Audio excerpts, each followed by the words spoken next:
نحمده ونصلي على رسوله الكريم اما بعد رب اشرح لي صدري ويسر لي امري واحلل عقدة من لساني يفقهوا قولي رب زدني علما۔ مشرکین مکہ کو آپ صلی اللہ علیہ وسلم کی دعوت کا علم تو تھا ہی، اور آپ صلی اللہ علیہ وسلم کے دشمن بھی بنے ہوئے تھے، لیکن اب تو اور زیادہ دشمن ہو گئے۔ جب توحید کی دعوت دی جاتی، کفر اور شرک کی شناخت اور قباحت بیان کی جاتی، بتوں کے پجاریوں کے بارے میں کہا جاتا کہ یہ لوگ عقل کے خلاف کام کر رہے ہیں، تو قریش مکہ آپ کی دعوت سن کر برا مانتے تھے۔ تو ایک مرتبہ جماعت بنا کر مشورہ کر کے آپ صلی اللہ علیہ وسلم کے چچا ابو طالب کے پاس آئے، کیونکہ ابو طالب آپ صلی اللہ علیہ وسلم کی بہت زیادہ حمایت اور حفاظت کرتے تھے۔ تو یہ جو مشرکین کی جماعت آئی، ان میں عتبہ، شیبہ، ابو سفیان، عاص ابن ہشام، ابو جہل وغیرہ تھے۔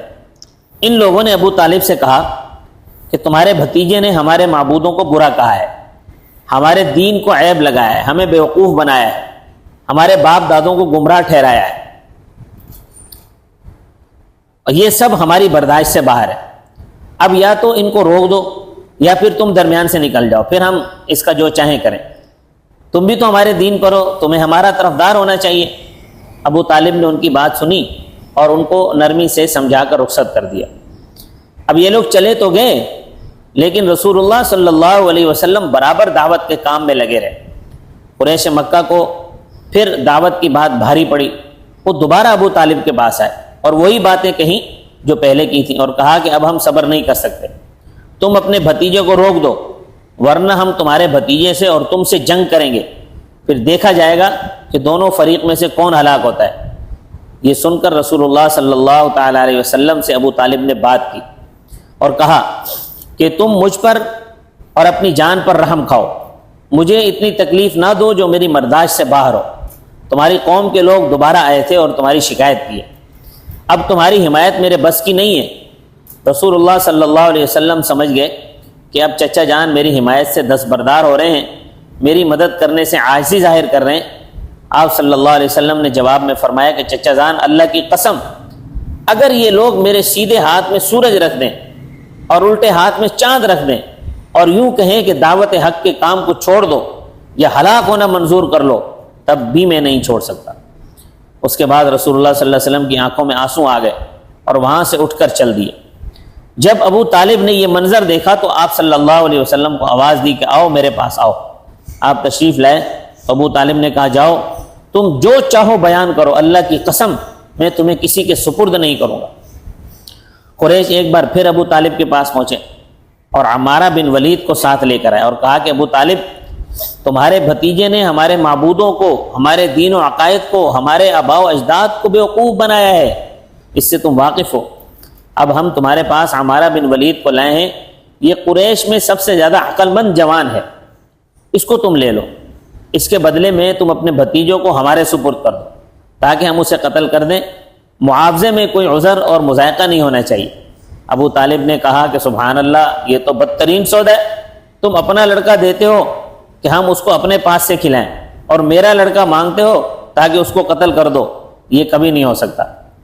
مطعم بن عدی نے کہا کہ ابو طالب، تمہارے ساتھ تمہاری قوم نے بالکل انصاف کیا ہے، جس پریشانی میں وہ مبتلا ہو گئے ہیں اس سے بچنے کے لیے انہوں نے پوری کوشش کی ہے، مگر معلوم ہوتا ہے کہ تم ان کی کوئی بات قبول کرنے کے لیے تیار نہیں ہو۔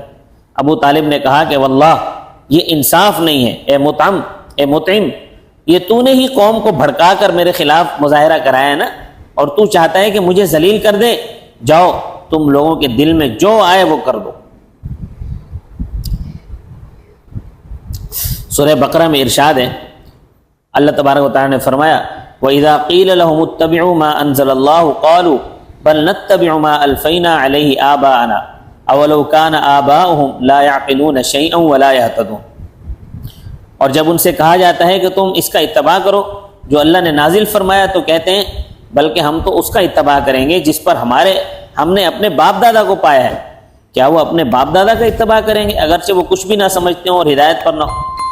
تو مشرکین کا یہ طریقہ تھا اور اب بھی ہے کہ وہ اپنے باپ دادوں کو مقتدا سمجھتے رہیں، ان کو ہزار سمجھایا جائے، حق کی دعوت دی جائے، توحید کی طرف بلایا جائے، اللہ کے دین اور اس کی شریعت قبول کرنے کے لیے کہا جائے، توحید کے دلائل خوب کھول کھول کر بیان کیے جائیں، شرک اور کفر کی مذمت خوب واضح کر کے بتا دی جائے، تو وہ کسی بھی قیمت پر اپنے باپ دادوں کا دین یعنی کفر و شرک چھوڑنے پر تیار نہیں ہوتے۔ ان کا یہی ایک ہی جواب ہوتا ہے کہ ہم اس دین اور طور طریق اور رسم و رواج کے پابند ہیں جس پر ہم نے اپنے باپ دادوں کو پایا ہے۔ تو اس آیت شریفہ میں مشرکین کی یہی بات نقل فرمائی، پھر اس کی تردید کی ہے۔ تردید کرتے ہوئے ارشاد فرمایا اولو کان آباؤہم لا یعقلون شیئا ولا یہتدون، کیا وہ اپنے باپ دادوں کا اتباع کریں گے اگرچہ وہ کچھ بھی نہ سمجھتے ہو، ہدایت پر نہ ہو؟ باپ دادوں نے اپنی ناسمجھی سے شرک اختیار کیا، غیر اللہ کی پرستش کی، برے رسم و رواج نکالے، وہ لوگ کیسے لائق اتباع ہو سکتے ہیں؟ پھر یہ معلوم ہے کہ باپ دادوں کے پاس اللہ تعالیٰ کی طرف سے کوئی ہدایت نہیں، نہ اللہ تعالیٰ کی کتاب ان کے پاس تھی، نہ کسی نبی سے انہوں نے ہدایت حاصل کی تھی، سراپا گمراہی میں تھے۔ تو گمراہوں کا اتباع کرنا یہ کہاں کی سمجھداری ہے؟ قریش کا جاہلانہ دعویٰ کہ ہم نبوت کے مستحق ہیں، سورۃ الانعام میں فرمایا وَإِذَا جَاءَتْهُمْ آيَةٌ قَالُوا لَن نُؤْمِنَ حَتَّى نُؤْتَى مِثْلَ مَا أُوتِيَ رُسُلُ اللَّهِ اللَّهُ أَعْلَمُ حَيْثُ يَجْعَلُ رِسَالَتَهُ سَيُصِيبُ الَّذِينَ أَجْرَمُوا صَغَارٌ عِندَ اللَّهِ وَعَذَابٌ شَدِيدٌ بِمَا كَانُوا يَمْكُرُونَ۔ اور جب ان کے پاس کوئی آیت آتی ہے تو کہتے ہیں کہ ہم ہرگز ایمان نہ لائیں گے جب تک ہم کو ایسی چیز نہ دی جائے جیسی اللہ کے رسولوں کو دی گئی۔ اللہ جانتا ہے جہاں اپنے پیغام کو بھیجے، عن قریب ان لوگوں کو اللہ کے ہاں ذلت اور سخت عذاب پہنچے گا، اس وجہ سے کہ وہ مکر کرتے تھے۔ اب ولید بن مغیرہ نے رسول اللہ صلی اللہ علیہ وسلم سے کہا اگر نبوت واقعی کوئی چیز ہے تو میں تم سے زیادہ اہل ہوں اس کا، کیونکہ میری عمر تم سے زیادہ ہے، میرا مال بھی تم سے زیادہ ہے۔ اور دوسرا سبب نزول اس نے یہ نقل کیا، ابو جہل نے کہا کہ بنو عبد مناف نے شرافت کے سلسلے میں ہم سے مقابلہ بازی کی، یہاں تک کہ ہم گھوڑ دوڑ کے گھوڑے بن گئے۔ اب وہ کہہ رہے ہیں کہ ہم میں ایک نبی ہے جس کی طرف وحی کی جاتی ہے، اللہ کی قسم ہم اس مدعی نبوت پر ایمان نہیں لائیں گے جب تک ہمارے پاس بھی اسی طرح وحی نہ آ جائے جیسی اس کے پاس آتی ہے۔